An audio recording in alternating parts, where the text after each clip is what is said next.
Aided school ഭിന്നശേഷി നിയമനവുമായി ബന്ധപ്പെട്ട് supreme കോടതി നൽകിയ ആനുകൂല്യം എല്ലാ സ്കൂൾ മാനേജ്മെൻറ്റുകൾക്കും കൊടുക്കണമെന്നതാണ് സർക്കാരിൻ്റെ അഭിപ്രായം. ആ അഭിപ്രായം സുപ്രീം കോടതിയെ അറിയിക്കാൻ ഇന്ന് ചേർന്ന യോഗം തീരുമാനിച്ചു.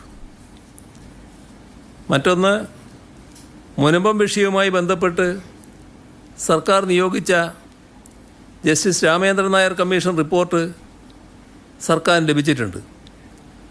റിപ്പോർട്ടിന്മേൽ തുടർ നടപടികൾ സ്വീകരിക്കാൻ ബഹുമാനപ്പെട്ട ഹൈക്കോടതി അനുമതി നൽകിയിട്ടുമുണ്ട്. ഈ സാഹചര്യത്തിൽ റിപ്പോർട്ട് പരിശോധിച്ച് കൈക്കൊള്ളേണ്ട തുടർ നടപടികൾ സംബന്ധിച്ച കാര്യങ്ങൾ മന്ത്രിസഭ ചർച്ച ചെയ്ത് തീരുമാനിക്കും. ബന്ധപ്പെട്ട മന്ത്രിമാരും ചീഫ് സെക്രട്ടറിയും അഡ്വക്കേറ്റ് ജനറലും ഈ യോഗങ്ങളിൽ പങ്കെടുത്തിരുന്നു. ഇത്രയും വിവരങ്ങളാണ് നിങ്ങളുടെ അടുത്ത് കൈമാറാനുള്ളത്. ഭിന്നശേഷി വിഷയത്തിൽ നേരത്തെ സർക്കാർ പറഞ്ഞിട്ടുള്ളത് മാനേജ്മെന്റുകൾ സുപ്രീം കോടതിയിലേക്ക് പോയാൽ സർക്കാർ അവർക്ക് അനുകൂലമായ സമീപനം സ്വീകരിക്കുന്നതാണ്. ഇന്നത്തെ തീരുമാനം അനുസരിച്ച് സർക്കാർ തന്നെ സുപ്രീം കോടതിയിൽ പോയി പറയുകയാണോ ഇംപ്ലിമെന്റ് ചെയ്യണമെന്ന്?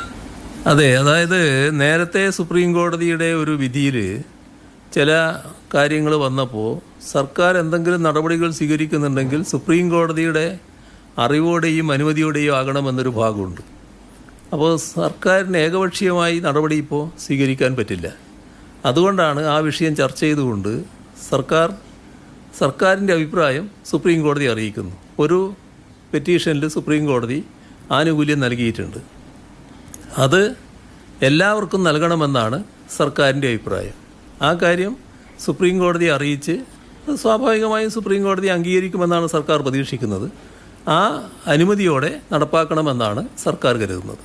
ക്രൈസ്തവ മാനേജ്മെന്റിന് സമ്മർദ്ദം സർക്കാരിന് ഉണ്ടായതുകൊണ്ടാണോ അതോ സർക്കാർ സ്വമേധയാ തീരുമാനത്തിലേക്ക് പോവുകയായിരുന്നു? അല്ല, ഇത് എല്ലാ വിഭാഗം ആളുകളും ഇക്കാര്യത്തിൽ പരാതിയുള്ളവരാണ്. നേരത്തെ തന്നെ കോടതിയുമായിട്ട് ബന്ധപ്പെട്ട ചർച്ചകളും യുദ്ധങ്ങളും നടന്നുകൊണ്ടിരിക്കുന്നുണ്ടായിരുന്നു. ഹൈക്കോടതിയിൽ നിരവധി പെറ്റീഷനുകൾ, സുപ്രീം കോടതിയുടെ മുന്നിലുള്ള പെറ്റീഷൻ്റെ കാര്യം ഞാൻ പറഞ്ഞല്ലോ. അങ്ങനെയുള്ള നിരവധി പെറ്റീഷനുകൾ പോകുന്നുണ്ടായിരുന്നു. അത് നൂറുകണക്കിന് ആളുകൾ ഇതിൻ്റെ മുന്നിൽ പോയിട്ടുണ്ട്. അതിൽ പ്രൈവറ്റ് മാനേജ്മെൻറ്റുകളുണ്ട്, മാനേജ്മെൻറ്റ് അസോസിയേഷൻസ് ഉണ്ട്, ടീച്ചേഴ്സ് ഉണ്ട്, എല്ലാവരും പോയിട്ടുണ്ട്. ഇവരെല്ലാം സ്വാഭാവികമായിട്ടും സർക്കാരിനെ സമീപിക്കുമല്ലോ. പക്ഷേ സർക്കാർ ആ കാര്യത്തിൽ ഏകപക്ഷീയമായൊരു നടപടി എടുക്കുന്നതിന് തടസ്സമുള്ളത് കൊണ്ടാണ് ഇപ്പോൾ ഇങ്ങനെയൊരു നിലപാടെടുത്തത്. ഇത് എല്ലാവരുടെയും ഒരു ആവശ്യമാണ്. ആ ആവശ്യം പരിഗണിച്ചുകൊണ്ടാണ് സർക്കാർ ഇത്തരമൊരു നിലപാട് സ്വീകരിച്ചിട്ടുള്ളത്.